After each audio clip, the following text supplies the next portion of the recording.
En aquel tiempo Jesús dijo a sus discípulos: han oído que se dijo, ojo por ojo, diente por diente. Pero yo les digo que no hagan resistencia al hombre malo. Si alguno te golpea en la mejilla derecha, preséntale también la izquierda. Al que te quiera demandar en juicio para quitarte la túnica, cédele también el manto. Si alguno te obliga a caminar 1000 pasos en su servicio, camina con él 2000. Al que te pide, dale, y al que quiere que le prestes, no le vuelvas la espalda. Han oído que se dijo, ama a tu prójimo y odia a tu enemigo.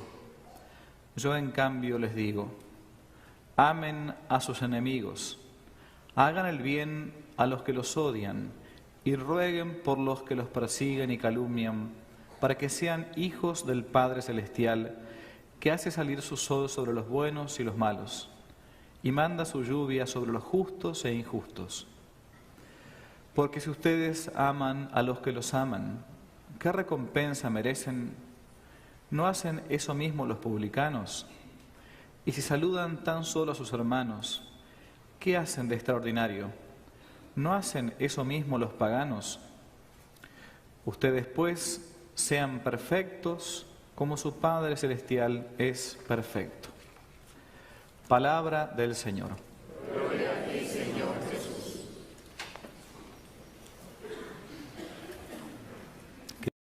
Queridos hermanos, nos encontramos celebrando el 7º domingo del tiempo ordinario, ya casi en las vísperas del miércoles de ceniza, el tiempo de Cuaresma, en el que una vez más, por inmensa misericordia de parte de Dios, vamos a vivir, si Dios quiere, una nueva Semana Santa. Ese momento fuerte, como en Cuaresma y en Adviento, de conversión sincera, de penitencia, de buenos propósitos.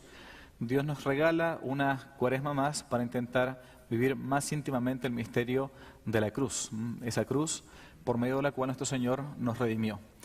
Y el texto del Evangelio del día de hoy es un texto muy famoso, es el que muchas veces aquellos que son enemigos de la Iglesia nos ponen en la cara para intentar decir que los cristianos debemos soportar absolutamente todo.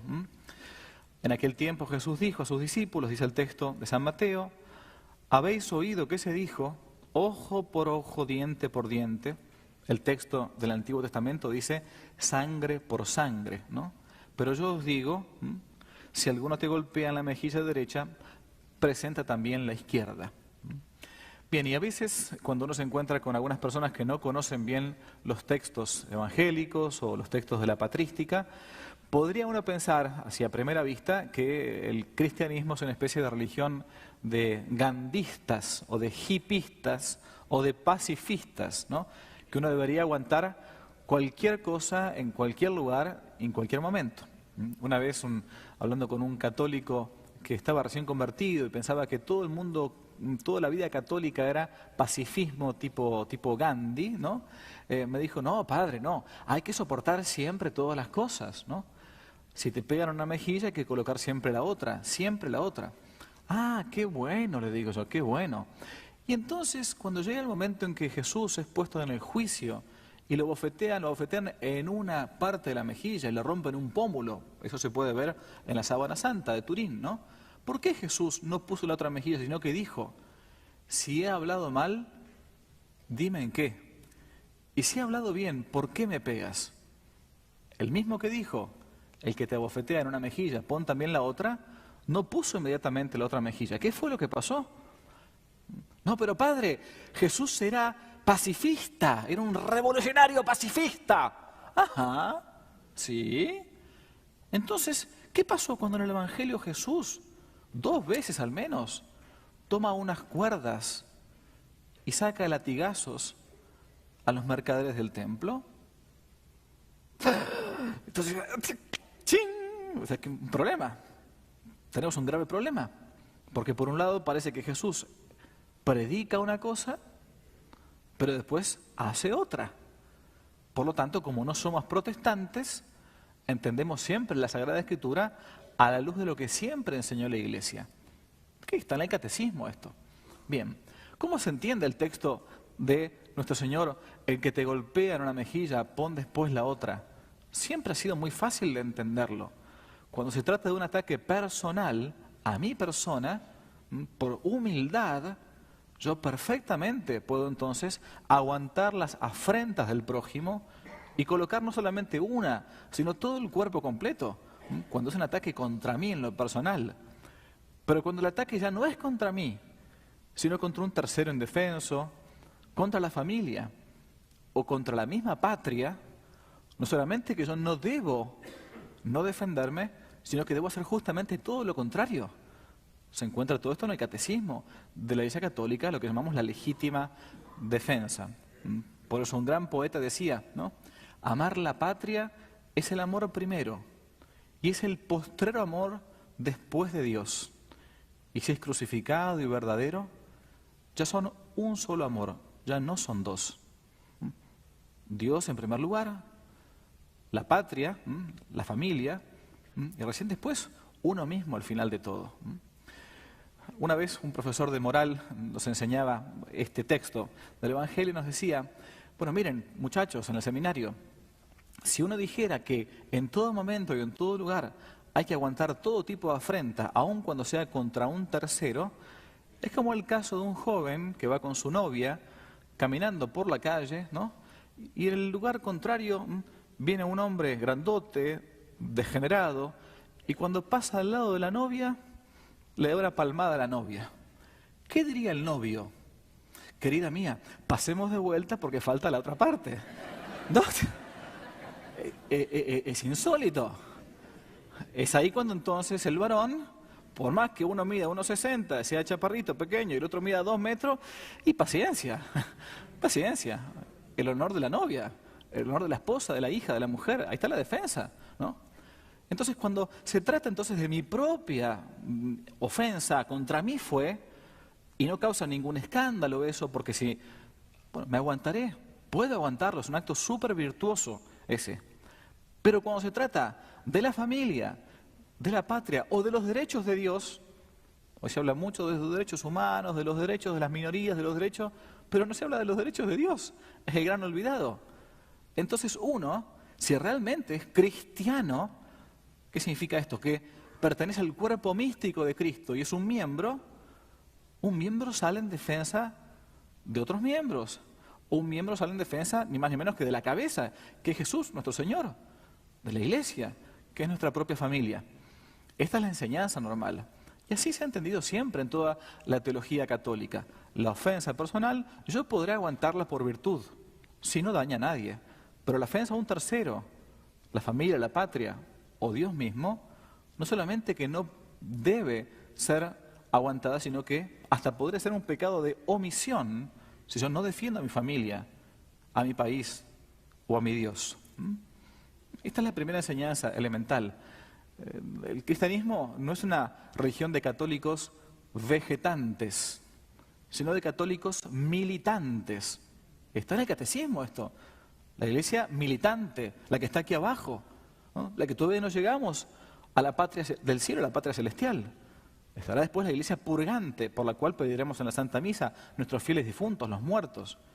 Y está también la iglesia triunfante, aquellos que ya han llegado, los que murieron en gracia de Dios y llegaron al cielo. Somos la iglesia militante. Y esa iglesia militante debe luchar, en primer lugar, por la propia santidad, en segundo lugar, por la de la familia y por la de su propio país. El texto del Evangelio sigue diciendo, y esto es lo revolucionario por completo del Evangelio, ¿no? del mensaje de nuestro Señor Jesucristo. Hasta el momento de la venida de nuestro Señor en carne, esa irrupción agresiva de Dios en la historia, Dios se hizo hombre, la segunda persona de la Santísima Trinidad se hace hombre, no pide permiso para eso, no pide el consenso democrático del pueblo, sino que viene a hacerse hombre a salvarnos. Se creía incluso en el pueblo elegido que quien te hacía el daño debía entonces sufrir el mismo daño. Ojo por ojo, diente por diente. Cuando entonces nuestro Señor dice esto, súper revolucionario, habéis oído que se dijo, pero yo os digo, amad a vuestros enemigos. Enemigos personales, digo, ¿no? ¿Y qué dice? Padre, ¿cómo voy a amar al que me odia? ¿Cómo voy a amar al que no está haciendo las cosas como Dios manda? ¿Cómo voy a amar a aquella persona que incluso está desperdigando errores en la sociedad, en los niños? Uno dirá, yo no puedo amar. Bien, la primera pregunta elemental que hay que hacerse es, ¿qué significa amar? ¿Qué significa amar? Amar es el bien para el otro, es desear el bien para el otro. Quien ama a alguien, lo primero que busca es el bien del otro. Cuando yo era pequeño y me mandaba una travesura, mamá es de las antiguas, ¿no? Así, ¿no? Éramos 4 hermanos varones, ¿no? Y uno hacía una travesura medio fuerte. Y nos decía, Javier, si te portas mal, vengo con la psicología. Mamá es psicóloga. ¿Psicología? La psicología era una chancla, era una...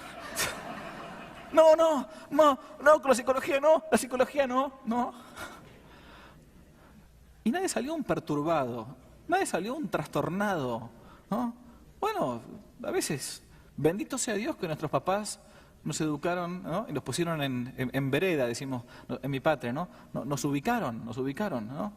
Bueno, y mamá me decía, esto no lo entendés ahora. A mí me duele pegarte más que a vos recibir el golpe, ¿no? Y lo hago porque te quiero. Menos mal, decía. Pero es verdad. Estaba buscando el bien del otro, en ese caso el mío. A veces buscar el bien del otro, amar al otro, incluso, como decía el texto del Levítico, primera lectura que leímos hoy, es buscar la corrección del otro. Hoy vivimos en ese mundo en que no te metas, no digas nada, ¿no? ¿Qué van a decir? No, calladito, no digas nada. Hay que ser políticamente correctos. No sea cosas que te tilden de alguna cosa en el trabajo, en la universidad. Nunca. Es por 2 motivos. O bien porque somos santos, y acá no veo ninguna aureola, yo tampoco, ¿no? O bien porque creen que somos incorregibles. Y eso es muy triste. Cuando alguien dice, no tiene sentido que corrijamos a alguien porque ya no va a cambiar, es lo más triste que puede haber. El amor a veces exige que uno intente corregir al que se ha equivocado, porque uno busca el bien para el prójimo. Reitero, ese bien que debe ser buscado con caridad y con prudencia. No estar escupiendo verdades, ¿no? Como loco. Hacer amables las verdades. Pero muchas veces el amor implica eso. Corregir al que tengo al lado. Buscar el momento preciso. Buscar el momento en que uno no está enojado. A veces no ser uno mismo el que corrige, sino buscar a una tercera persona que puede corregir mejor que yo, porque el otro lo va a recibir mejor quizás. Eso es parte del amor. Amad a vuestros enemigos, dice nuestro Señor. Y cuando no tengo posibilidad de corregirlo porque me queda lejos, porque no me conoce, ¿qué debo hacer? Y acá está el texto. Rueguen por aquellos que los persiguen. Uno debe rezar aún por los propios enemigos, para que cesen de hacer el daño y no se hagan más daño a ellos, o a su vez para que conviertan su propio corazón y cambien de vida. Habéis oído que se dijo, odiad a vuestros enemigos, ama a tu prójimo como a ti mismo. Termina el Evangelio, dice, porque si ustedes aman a los que los aman, ¿qué mérito tenéis?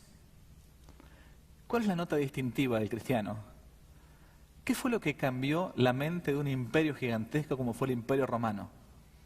En que aun cuando eran perseguidos, los cristianos, en el medio de los tremendos tormentos de los martirios, rogaban por los perseguidores. Me encanta a mí una frase, y termino, cuando el gran beato mexicano, que fue el beato Anacleto González Flores, ¿no? Un gran mártir de la cristiada mexicana, es delatado y va a ser martirizado. Anacleto González Flores, padre de familia, abogado, dijo a los verdugos, al verdugo, al general que estaba a punto de matarlo, el general le dijo, le aseguro que hoy mismo usted tendrá un intercesor en el cielo. yo rogaré por usted desde el día de hoy, desde el cielo.